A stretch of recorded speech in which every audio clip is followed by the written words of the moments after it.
नमस्कार, अपन उत्तराखंड के इस बुलेटिन में आपका स्वागत है। आपके साथ मैं हूं समर्थ प्रेरणा। चलिए बुलेटिन की शुरुआत करेंगे।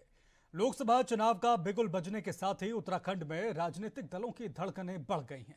बीजेपी ने 5 सीटों पर प्रत्याशी घोषित कर दिए हैं।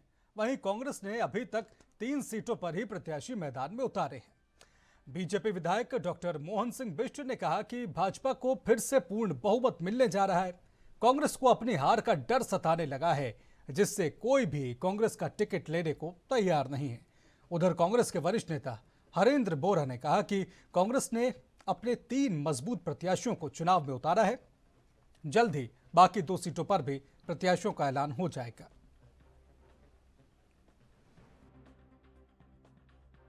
कि ऐसा ऐतिहासिक बहुमत भारतीय जनता पार्टी को मिलने जा रहा है। इस क्षेत्र में भी कहीं कोई चुनौती नहीं है। पिछली बार हमारे प्रत्याशी जितने वोटों से जीते थे, उससे दुगनी वोटों से इस बार वो जीत हासिल करने वाले हैं। पूरे क्षेत्र में जबरदस्त लहर है भाजपा के पक्ष में। कांग्रेस में इस्तीफों का दौर जारी है। से कोई टिकट ही लेने को तैयार नहीं है। उन्हें अपनी हार का ऐसा डर सता रहा है।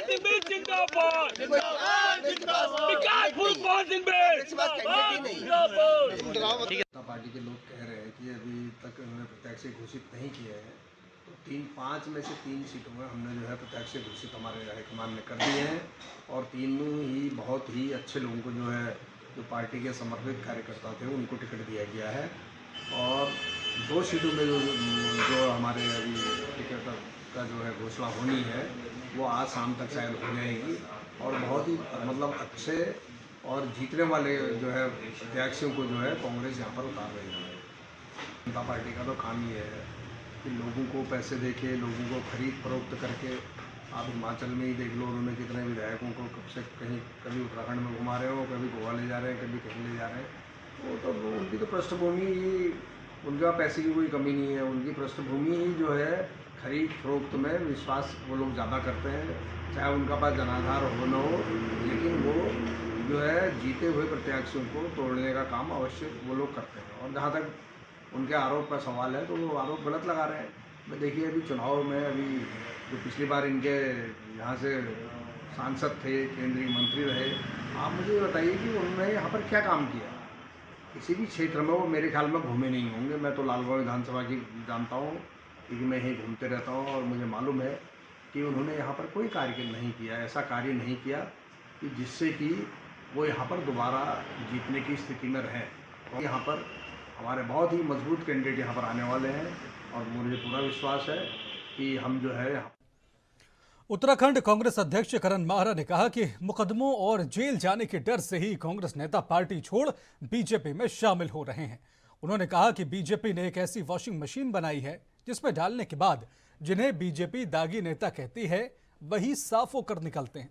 यानी बीजेपी में शामिल होते ही वही नेता पाक साफ हो जाते हैं। ये बीजेपी का चाल, चरित्र और चेहरा है जो सबके सामने जाहिर है।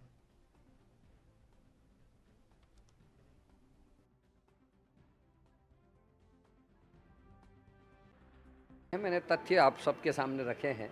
जो बीजेपी की सरकार ने जिन लोगों के खिलाफ मुकदमे दर्ज किए और उनकी जो आज की हालत है, दहाड़ता हुआ जो शेर सा दिख रहा था 10 घंटे पहले, वो रातों रात में एक भेड़ के बच्चे की तरह मिमियाने लगा।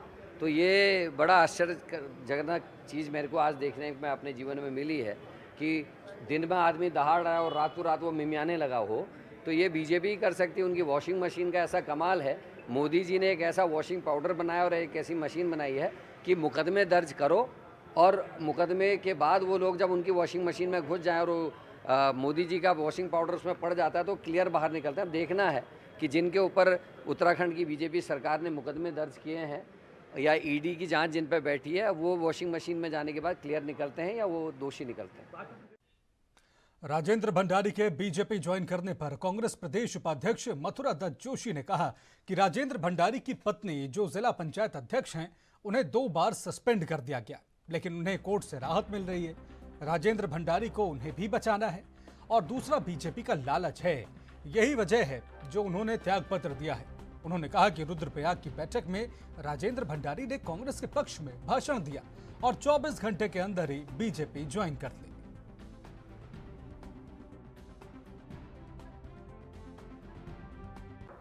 देखिए, इसकी कई वजह हैं। सबसे पहली वजह तो जिस तरीके से भारतीय जनता पार्टी द्वारा उनकी पत्नी को, जो जिला पंचायत के अध्यक्ष हैं, 2 बार सस्पेंड किया गया। कोर्ट से ये बार बार उनको रेमेडी मिल रही है सर, और उसको उससे भी बचाना है। दूसरा ये है कि भाजपा का लालच है, तमाम भ्रष्टाचार के आरोप हैं। अन्य मामलों में भी कई चीज़ें भाजपा जांच कर रही है। विधानसभा वहाँ के प्रदेश के भाजपा के अध्यक्ष उन्हीं विधानसभा क्षेत्रों से हैं। ये उन्होंने, इसलिए मैं समझता हूँ कि त्यागपत्र दिया होगा। देखिए ना, कितनी बड़ी विडंबना है। कल रुद्रप्रयाग में ज़बरदस्त भाषण कांग्रेस के पक्ष में दे रहे हैं और 24 घंटे के अंदर में भाजपा की सदस्यता ग्रहण कर रहे हैं। हमने सदस्यता निरस्त करने के लिए विधानसभा अध्यक्ष जी को पत्र भी लिखा है और कल व्यक्तिगत रूप से मिलकर हम विधानसभा अध्यक्ष से उनकी सदस्यता समाप्त करने का अनुरोध भी करेंगे। लोकसभा चुनाव से पहले कांग्रेस के कई नेता बीजेपी में शामिल हो रहे हैं। कांग्रेस की तरफ से आरोप लग रहा है कि एजेंसियों का डर दिखाकर इन नेताओं को बीजेपी में शामिल करवाया जा रहा है। इस पर राज्यसभा सांसद नरेश बंसल ने कहा कि जो भी लोग करप्ट होंगे उनके खिलाफ कार्रवाई जारी रहेगी। कांग्रेस पर कटाक्ष करते हुए उन्होंने कहा कि कांग्रेस के इस बयान से साफ है कि कांग्रेस के नेता करप्ट हैं और भ्रष्टाचार कर रहे हैं।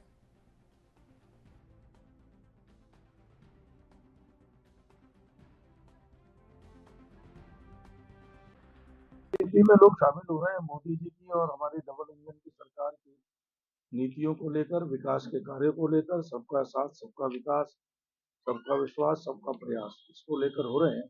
कौन क्या संभाल पा रहा है, नहीं संभाल पा रहा है, ये उनका अपना मसला है, वो देखें। लेकिन बीजेपी में लोग मोदी जी और भारतीय जनता पार्टी की नीतियों को समर्थन करते हुए शामिल हैं। कोई करने का हुआ नहीं। ईडी और सीबीआई पहले से भी है और ईडी सीबीआई किसको करती है ये सबको पता है। इसका मतलब उनके लोगों ने भ्रष्टाचार किया हुआ है। लोग कहते हैं उससे डरते हैं, तो ऐसा नहीं है। जो भ्रष्टाचारी है उसके यहाँ ईडी जाएगी, सीबीआई जाएगी, वो किसी दल में रहो। लेकिन जिन्होंने भ्रष्टाचार नहीं किया उनको कहीं कोई दिक्कत नहीं है, ना सीबीआई की तंग करती है, ना ईडी तंग करती है। लोकसभा चुनाव में कांग्रेस ने पौड़ी गढ़वाल सीट से पूर्व प्रदेश अध्यक्ष गणेश गोदियाल को टिकट दिया। वहीं दूसरी तरफ भाकपा माले पौड़ी लोकसभा के लिए अपने उम्मीदवार को चुनावी मैदान में उतारने की कवायद कर रही। इस पर भाकपा माले के राज्य सचिव इंद्रेश मैखुरी ने कहा कि कम्युनिस्ट पार्टी का लंबे समय से सीट पर दावा रहा। इसे लेकर हमने इंडिया गठबंधन में अपनी बात रखी है। वहीं कांग्रेस नेता प्रीतम सिंह ने स्पष्ट किया कि कांग्रेस 5 सीटों पर अपना उम्मीदवार उतारेगी।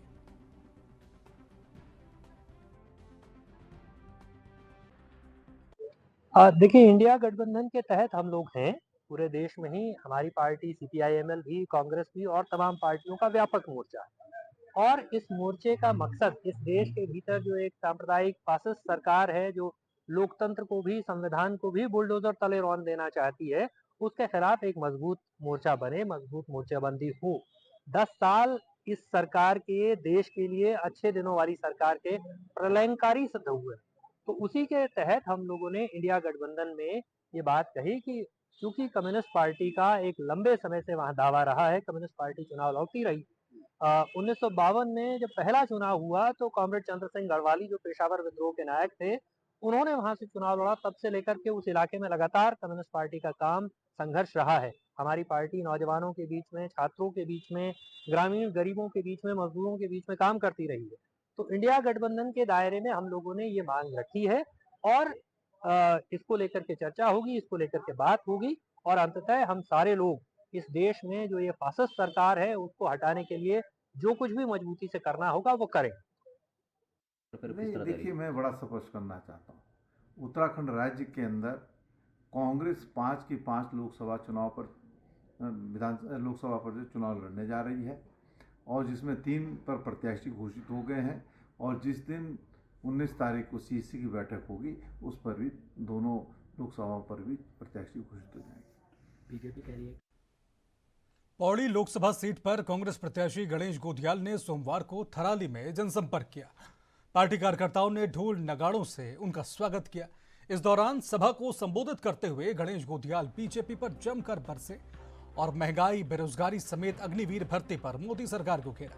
उन्होंने सरकार पर अंकिता हत्याकांड में दोषियों को बचाने का आरोप लगाया। कहा कि बीजेपी के राज में बेटियां सुरक्षित नहीं।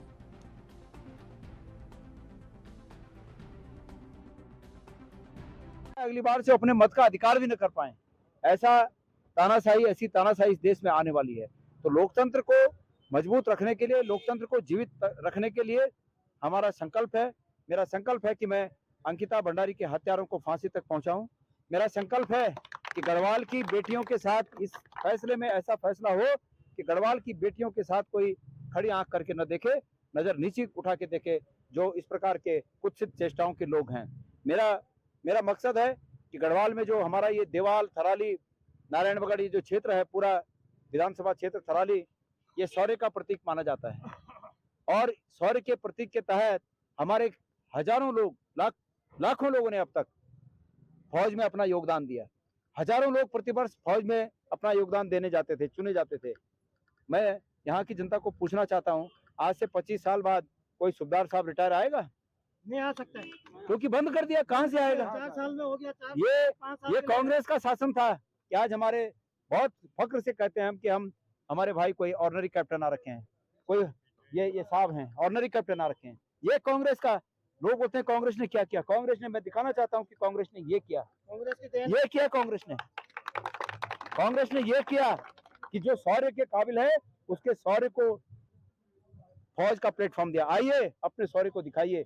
और ये अपने शौर्य और मेडलों के साथ आज कांग्रेस का झंडा भर्तियों को दोबारा शुरू करवाऊंगा। आप लोग मुझे आशीर्वाद दीजिए। जी आप क्या पूछ रहे थे? देखिए मैं ये कहना चाहता हूँ, बड़े सलीके से लोगों के नजरों के और समस्याओं के बीच धुंध घोली जा रही है।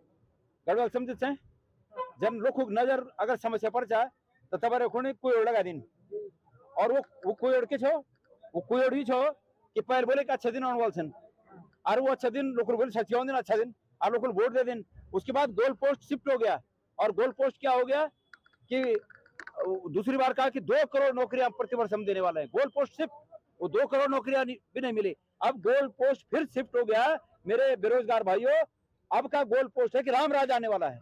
अरे भाई, रामराज उनके लिए आया जिनको लाखों करोड़ रुपए का इलेक्ट्रल बॉन्ड गया, उनको आया रामराज। हरिद्वार लोकसभा सीट से बीजेपी उम्मीदवार त्रिवेंद्र सिंह रावत चुनाव प्रचार में जुट गए। हरिद्वार पहुंचकर उन्होंने हर की पैड़ी पर गंगा पूजन किया। इसके बाद कई आश्रमों और अखाड़ों में जाकर साधु संतों से मुलाकात करके आशीर्वाद भी लिया। इस दौरान त्रिवेंद्र सिंह रावत ने अपनी सरकार की 4 साल की उपलब्धियों को गिनाते हुए कहा कि जितनी भी सड़कें और इंफ्रास्ट्रक्चर का विकास नजर आ रहा है, ये सब उनके कार्यकाल में हुआ।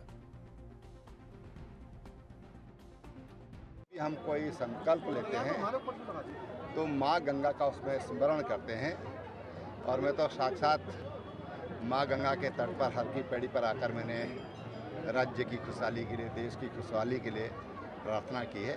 और माँ ऐसा योग्य हमको बनाना कि हम भी देश की कुछ सेवा कर सकें। कि जितनी भी ये सड़कें दिख रही हैं, जितने फ्लाईओवर, एलिवेटेड रोड जितनी दिख रही हैं, ये सब मेरे कार्यकाल में बनी है।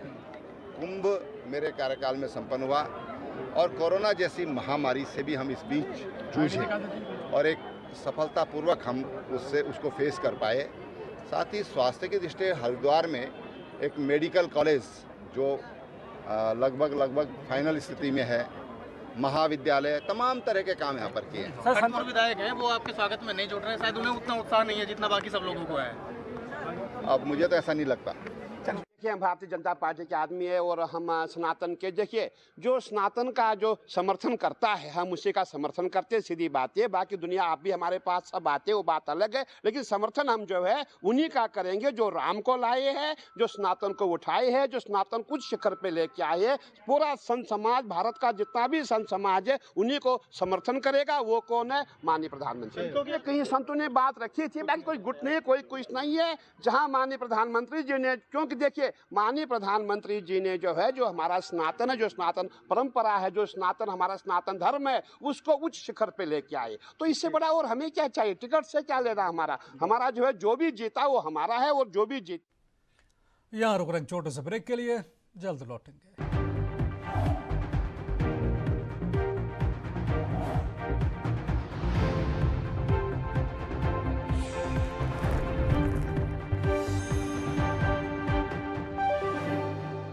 ब्रेक के बाद आपका स्वागत है। उत्तराखंड में कांग्रेस के बिखरने का सिलसिला लगातार जारी है। अब कांग्रेस के पूर्व प्रदेश उपाध्यक्ष केसर सिंह नेगी समेत पौड़ी विधानसभा से चुनाव लड़ चुके नवल किशोर और पौड़ी ब्लॉक प्रमुख दीपक ने कांग्रेस का दामन छोड़ दिया। चर्चाएं हैं कि तीनों ही जल्द बीजेपी का दामन थाम सकते हैं। वहीं कांग्रेस के जिला अध्यक्ष विनोद नेगी ने बताया कि तीनों ही नेता पार्टी विरोधी गतिविधियों में शामिल थे। इन पर कार्रवाई के लिए एक पत्र कांग्रेस प्रदेश अध्यक्ष करण माहरा को भेजा गया। देखिए, सबसे पहले मैं आपको बता देना चाहता हूं कि भाजपा सरकार देश में एक भ्रष्ट सरकार का जो काम कर रही है, ये लोग आज ये बता देना चाहते हैं कि हम जो 400 सीटें पार करेंगे। अगर इनकी 400 सीटें पार हो रही हैं तो इन पे इतनी खलबली क्यों मच रखी है कि ये हर दल के आदमी को अपने साथ लेना चाहते हैं। हर आदमी को ईडी का भय दिखलाकर, हर आदमी के पीछे सीआईडी की जांच लगवाने का डर दिखाकर, हर आदमी को ब्लैकमेल कर ये अपने पाले में ले रहे हैं। और कहीं ना कहीं इसी क्रम में हमारे जो ये कह सकता हूं कि जिनकी जड़ें खोखली हैं, जिन पेड़ों की जड़ें खोखली होती हैं वो जल्दी गिर जाते हैं। तो कहीं न कहीं जो कांग्रेस में जिनकी जड़ें खोखली हैं वो उस तरफ भाग रहे हैं। उसी क्रम में जो है अनुकृति गुसाई जी, कोई ना कोई इनकी मजबूरी है। निश्चित रूप से कल तक वो गाना गाती थी कि जो है हम कांग्रेसी हैं, कांग्रेस के लिए काम करेंगे, हमने मजबूत जवाबदारी दी जाए। और निश्चित रूप से एनएसयूआई में भी बड़ी जवाबदारी उनको मिली थी। तो कहीं ना कहीं जो है ऐसी क्या बात हुई कि जो है उनको तुरंत डिसीजन लेना पड़ा।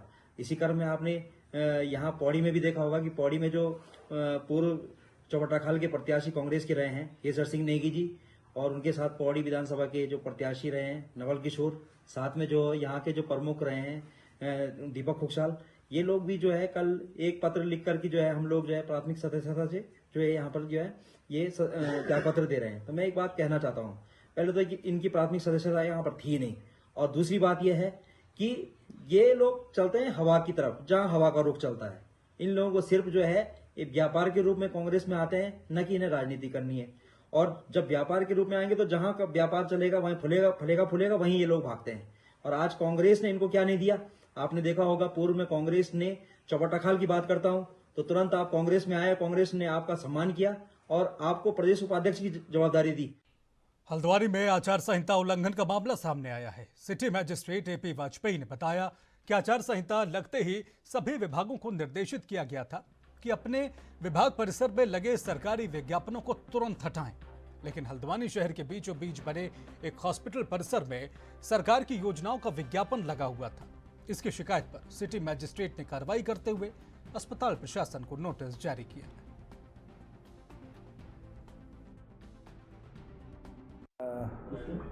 लोकसभा सामान्य निर्वाचन की घोषणा होते ही आदर्श आचार संहिता प्रभावी हो जाती है। इसी संबंध में विभागों को निर्देश दिए गए थे कि जो उसकी एसओपी है उसके तहत 24 घंटे के अंदर अपने परिसर से सभी प्रकार की जो सामग्री है जो कि प्रतिबंधित है उसे हटाए जाना है। इसी क्रम में हमें कंप्लेन प्राप्त हुई थी कि बेस हॉस्पिटल जो हल्द्वानी में है उसमें अभी भी इस तरह की सामग्री लगी हुई है। उसी के दृष्टिगत वहाँ पर एक नोटिस उनके अगेंस्ट इश्यू किया गया है और उनको अवसर दिया गया अपना पक्ष रखने के लिए। देखिए, इसमें हमारा जो आदर्श आचार संहिता प्रभारी हैं उनको निर्देश दिए गए हैं और वो लगातार क्षेत्र में भ्रमण कर रहे हैं। नगर निगम की और अन्य जो विभागीय टीमें हैं उनके माध्यम से 24 घंटे के अंदर, 48 घंटे के अंदर और 72 घंटे के अंदर जो एसओपी के तहत निर्धारित जो इसमें मानक हैं उसके अनुरूप जो भी प्रचार सामग्री।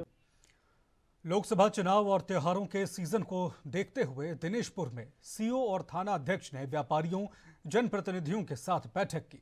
इस दौरान नशे के खिलाफ विशेष अभियान चलाने पर चर्चा हुई। चुनाव की घोषणा के साथ ही आचार संहिता लागू हो गई है, जिसका उल्लंघन करने वालों पर सख्त कार्रवाई की बात भी कही गई। साथ ही होली पर हुड़दंग करने वालों पर पुलिस कड़ी नजर रखेगी।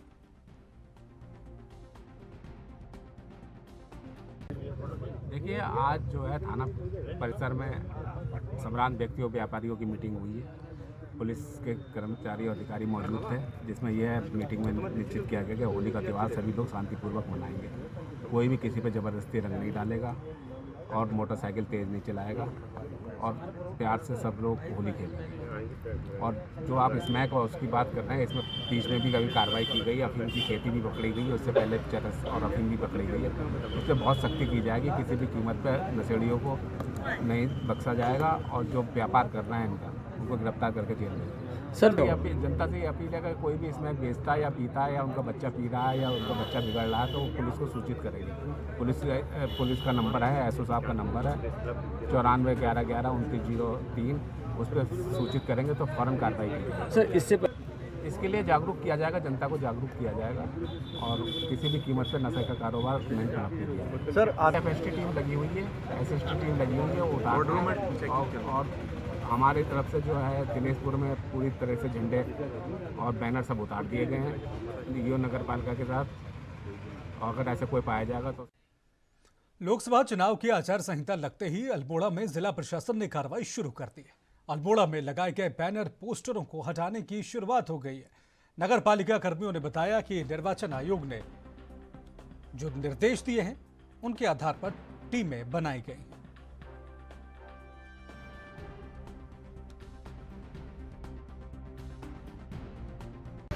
नगर पालिका परिषद द्वारा अपने क्षेत्रांतर्गत समस्त पोस्टर बैनर जो राजनीतिक हैं, वॉल पेंटिंग इत्यादि सभी होर्डिंग निकाल दिए गए हैं, जिस पर लगातार कार्यकर्ता अगर कहीं पर भी कोई हो तो उसको भी लगातार निकालने की कार्रवाई की जा रही है। कितनी टीमें लगी हुई हैं? हमारी 4 टीमें लगी हुई हैं, जगह जगह कोई धारानाला क्षेत्र, लोअर माल रोड, बाजार क्षेत्र, एलपीटी क्षेत्र में लगी हुई हैं। ये कार्य किया जा रहा है। चुनाव जैसे ही आचार संहिता लगी उसी दिन शाम 4 बजे से ये होर्डिंग, वॉल पेंटिंग इत्यादि इनको निकालने और इसमें होता ही जहाँ पर वॉल पेंटिंग द्वारा लिखा।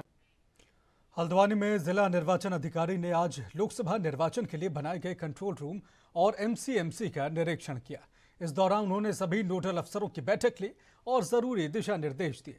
लोकसभा चुनाव शांतिपूर्वक, पारदर्शिता एवं निष्पक्षता के साथ संपन्न कराने के लिए निर्वाचन कंट्रोल रूम और एमसीएमसी की स्थापना की गई है। वहीं आचार संहिता के मद्देनजर पोस्टर, बैनर और प्रचार सामग्री को उतारने का काम लगातार किया जा रहा है।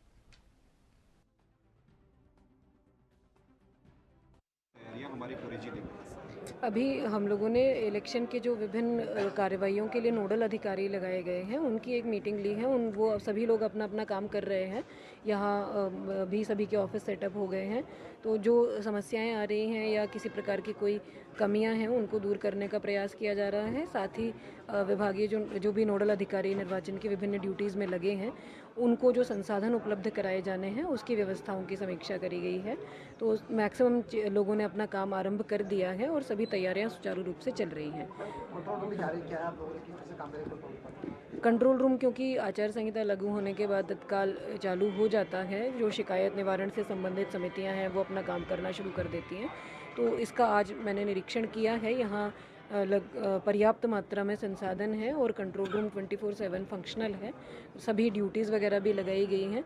इसके जो नंबर्स हैं कंट्रोल रूम के, आम जनता को किसी भी प्रकार के आदर्श आचार संहिता के उल्लंघन की या अन्य कोई जानकारी अगर निर्वाचन से संबंधित उनको चाहिए तो उसके नंबर्स भी हम लोगों ने प्रेस के माध्यम से उसको सर्कुलेट करवाया है। जनता से भी ये अपील है कि कोई भी निर्वाचन संबंधी जानकारी अगर आपको चाहिए तो जो निर्वाचन कंट्रोल रूम है उसमें संपर्क कर सकते हैं, वहाँ आपकी जो सहायता है वो करी जाएगी।